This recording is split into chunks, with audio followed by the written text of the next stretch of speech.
नमस्कार. आपला देश खूप म्हणजे खूप वेगाने धावत आहे. भारतीय राष्ट्रीय महामार्ग प्राधिकरण रोजच्या रोज नवीन महामार्ग आणि द्रुतगती मार्गांची घोषणा करत आहे. हो, अक्षरशः भारतभर एक्सप्रेसवेचे एक जाळं पसरतंय. अगदी. पण या सगळ्या झगमगाटामागे एक असा प्रश्न आहे जो खरंच काळजात धडकी भरवतो. रस्ते रुंद होत आहेत, पण त्याच वेगाने अपघातही वाढत आहेत. आणि हाच खरा विरोधाभास आहे. बरोबर. विकासाच्या नावाखाली आपण वेगाच्या एका धोकादायक जाळ्यात अडकलो आहोत का? आज आपण याच मुद्द्यावर जरा सखोल चर्चा करणार आहोत. वाढते हायवेकरण आणि रस्ते अपघात याचं पुढे काय? आणि हा प्रश्न खरंच खूप महत्वाचा आहे. कारण बघा, आपल्याकडे जे स्रोत आहेत त्यात दोन पूर्णपणे वेगवेगळी म्हणजे विरुद्ध चित्र दिसतात. अच्छा, कशी? एक चित्र आहे विकासाचं, प्रगतीचं, जे म्हणतं की हे हायवे देशाच्या अर्थव्यवस्थेच्या म्हणजे रक्तवाहिन्या आहेत. आणि दुसरं? तर दुसरं चित्र तितकंच गडद आणि चिंताजनक आहे. ते आपल्याला इशारा देतं की हेच हायवे मृत्यूचे सापळे बनत चाललेत. आज आपण या दोन्ही बाजूंना, त्यामागच्या कारणांना आणि संभाव्य उपायांना नीट समजून घेऊया. चला तर मग सुरुवात करूया. पहिली बाजू जी विकासाची आहे ती आधी समजून घेऊ. स्रोतांमध्ये स्पष्टपणे म्हटलंय की हायवे आणि एक्सप्रेसवे हे देशाच्या प्रगतीचे इंजिन आहेत. पण याचा नेमका अर्थ काय होतो? याचा खूप मोठा आणि थेट परिणाम होतो.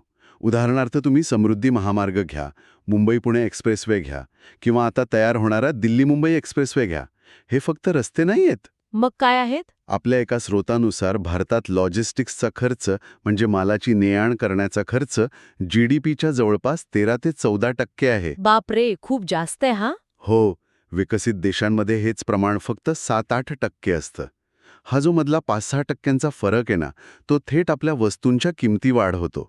एक्सप्रेसवे हेच काम करतात, हा फरक कमी करण्याचं.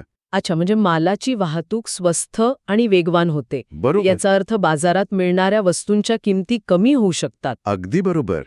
तुम्ही विचार करा, दिल्लीहून मुंबईला माल पोचवायला एका ट्रकला आधी 24 ते 30 तास लागायचे. हो, लागायचे. दिल्ली-मुंबई एक्सप्रेसवे पूर्ण झाल्यावर हेच अंतर फक्त 12 ते 14 तासांवर येईल.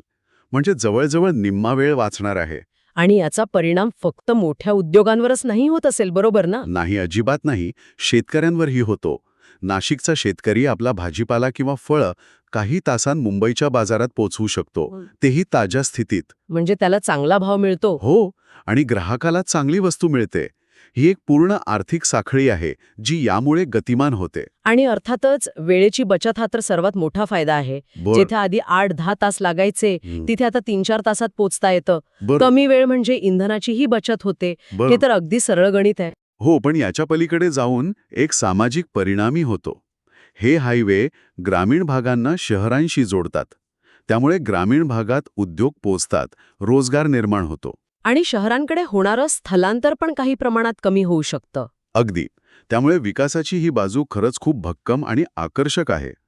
आपण जर प्रगत देशांकडे पाहिलं तर त्यांच्या विकासाचा पायाच या वेगवान कनेक्टिव्हिटीवर उभा आहे.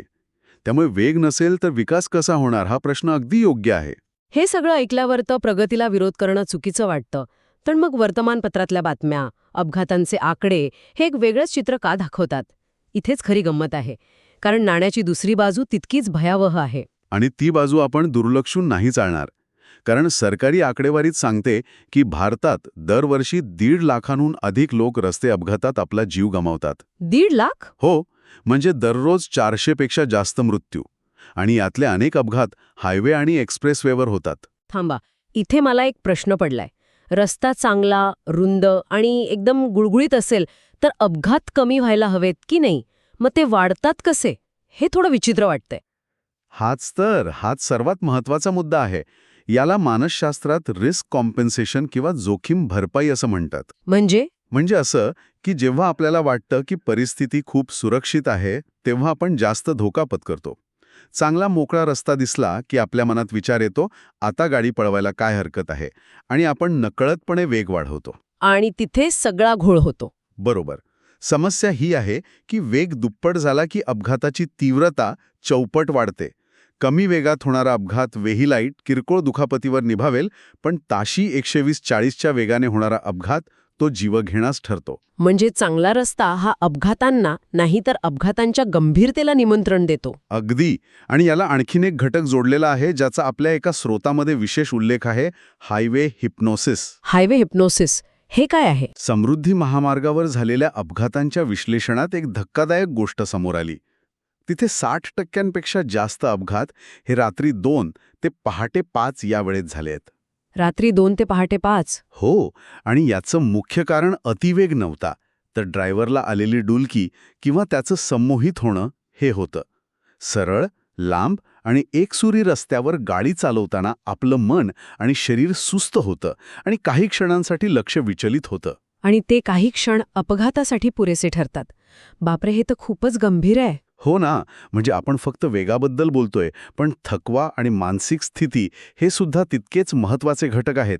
निश्चितच. आणि म्हणूनच आपल्या एका स्रोतामध्ये एक खूप मार्मिक वाक्य आहे, आपण सुरक्षित वेग शिकलोच नाही, फक्त जास्त वेग शिकलो. वाह, हे अगदी खरंय. गाडी कशी पळवायची हे आपल्याला कळतं, पण कोणत्या परिस्थितीत, कोणत्या वेगाने आणि कोणत्या मानसिकतेने चालवायची याचं शिक्षणच आपल्याकडे नाहीये. आणि हेच आपल्या समस्येचं मूळ आहे. बरोबर. सुरक्षेचा गंभीर प्रश्न. मग यातून मार्ग काय काढायचा?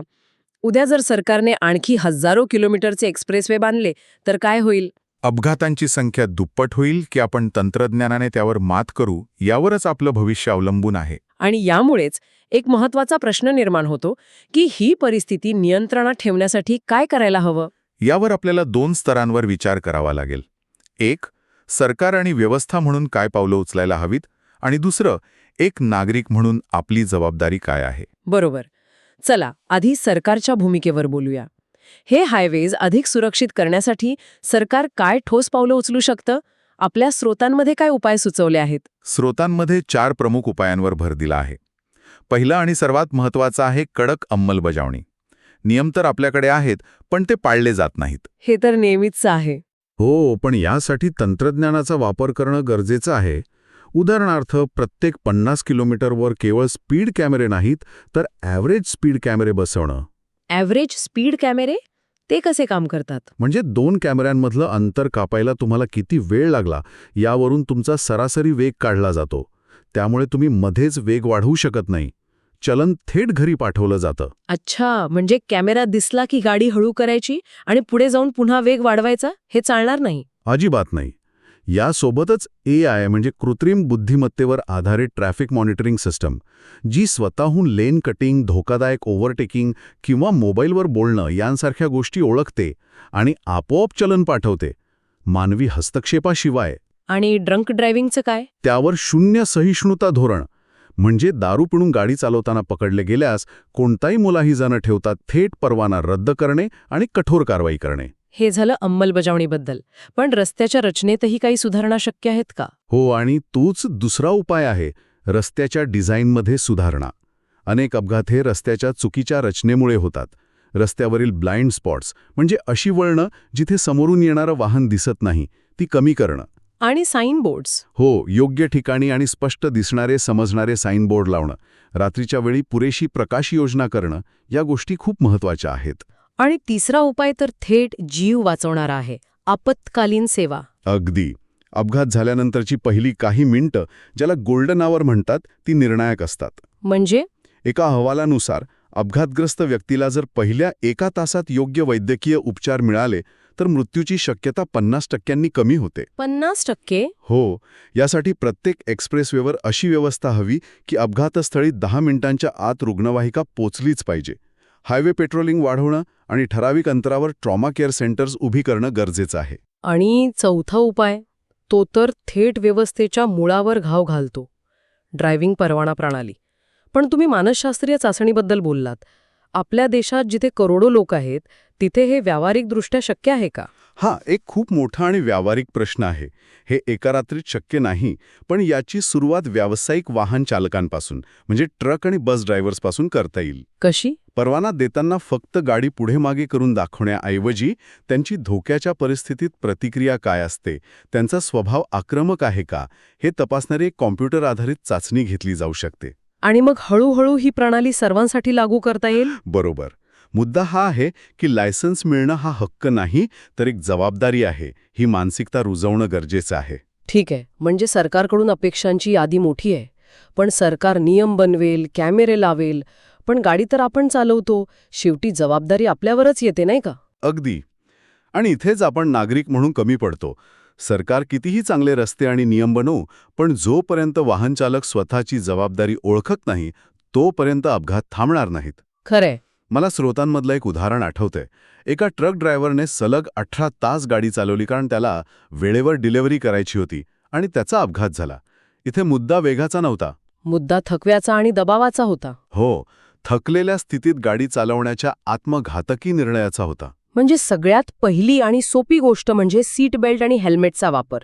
आजही अनेक लोक, विशेषतः मागच्या सीटवर बसणारे, सीट बेल्ट लावत नाहीत. हे किती धोकादायक ठरू शकतं. हो, आणि त्यासोबतच वेग मर्यादेचं पालन. रस्ता मोकळा दिसला तरी आपल्या गाडीवर आणि परिस्थितीवर आपलं नियंत्रण राहील अशाच वेगाने गाडी चालवणं हे आपल्याच हातात आहे. आणि मोबाईलचा वापर. ते तर आजच्या काळातलं सर्वात मोठं व्यसन बनलं आहे. एका अभ्यासानुसार मोबाईलवर बोलत गाडी चालवणं हे दारू पिऊन गाडी चालवण्याइतकंच धोकादायक आहे, कारण दोन्हीमध्ये तुमचं लक्ष विचलित होतं. आणि एक अतिशय दुर्लक्षित पण महत्वाचा मुद्दा म्हणजे वाहनाची देखभाल, विशेषतः टायर. या नवीन कॉन्क्रीटच्या एक्सप्रेसवेवर उन्हाळ्यात टायर फुटण्याचे अपघात खूप वाढले आहेत. बरोबर. प्रवासाला निघण्याआधी टायरमधील हवा तपासणं, टायर जुने झाले असतील तर ते बदलणं, ब्रेक आणि लाईट्स व्यवस्थित काम करत आहेत की नाही हे पाहणं ही आपली जबाबदारी आहे. कारण रस्त्याच्या मधोमध तुमची गाडी बंद पडली तर तुम्ही केवळ स्वतःचाच नाही तर इतरांचाही जीव धोक्यात घालता. अगदी बरोबर. तर या संपूर्ण चर्चेचा सार असा आहे की विकास थांबवणे हा यावरचा उपाय नक्कीच नाही.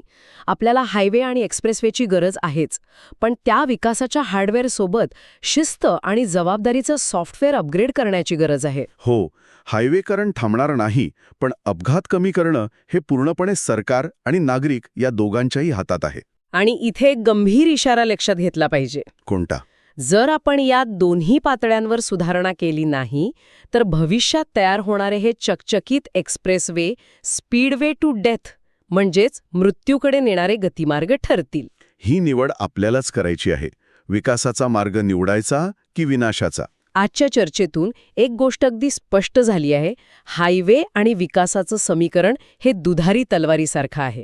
त्याचा योग्य वापर केला तर प्रगतीचा मार्ग खुला होतो, पण निष्काळजीपणा केला तर तोच मार्ग विनाशाकडेही नेऊ शकतो. अगदी बरोबर. जाता जाता श्रोत्यांना विचार करण्यासाठी एक अंतिम मुद्दा. नक्कीच. वेग हवा, पण त्यासोबत विवेकही हवा. रस्ता रुंद झाला म्हणून आपला जीव स्वस्थ होत नाही. तुमचं मत काय? हायवे विकास की धोका? आजची चर्चा इथेच थांबूया. पुन्हा भेटू एका नव्या मुद्द्यासह. नमस्कार.